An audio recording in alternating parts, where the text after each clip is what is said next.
నాకున్నన్ని పంచెలు కూడా ఆయనకి లేక ఏనుగు తోలు కట్టుకున్నవాడు కాడు ఆయన. కాబట్టి చీనాంబరంబులు చెలువొప్ప కట్టడు మదసింధురేంద్ర చర్మంబుగాని రత్న కంకణములు రమణుడై తొడగడు పనిలోకరాజ కంకణము కాని. అమ్మారే పొద్దున మీ ఇద్దరికీ పెళ్ళయిందనుకో, మీ నాన్నగారు రత్న కంకణాలు పట్టుకొచ్చి వేసుకోవాలంటే వేసుకోడు. శంకరాచార్యులు వారు చెప్పారు, పార్వతీ పరమేశ్వరులు ఇద్దరూ కూర్చునుంటే పరమశివుడు ఎంత గొప్పవాడో స్తోత్రం చేస్తోంది సరస్వతీదేవి.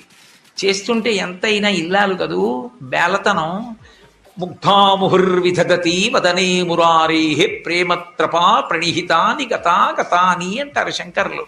ముగ్ధ ఆమెకి సంతోషం భర్త గురించి చెప్తుంటే. మా ఆయన కదా అని ఎవ్వరూ చూడకుండా సభలో ఇలా పమిట కొంగు పక్క నుంచి ఆయన చేయి పట్టుకున్న కాసేపటికి అమ్మవారి కళ్ళల్లోంచి నవరసాలు చెప్పవలసి వచ్చింది శంకరాచార్యుల వారు. శివే శృంగారార్ద్ర అన్న శ్లోకంలో అన్నీ చెప్పచ్చు